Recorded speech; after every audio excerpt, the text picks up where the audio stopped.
After moving to the Big 12, WVU's football program has been the topic of nearly every conversation. The question many people are asking is, how will minor varsity sports benefit from the buzz?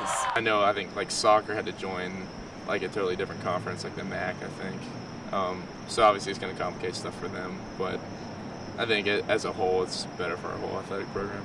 The payout for the Big East was $8 million per school, while the payout for the Big 12 is over $20 million. There are 17 varsity teams at WVU, and all of them are facing an 871-mile journey to their closest away game in the Big 12.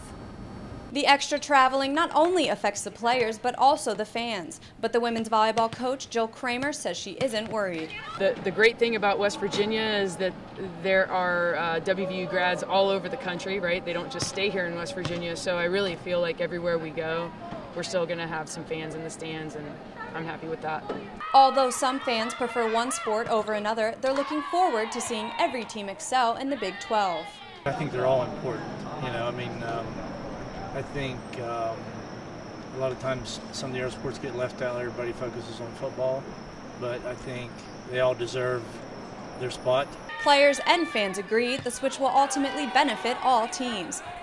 For ESPNU Campus Connection, I'm Laura Clark.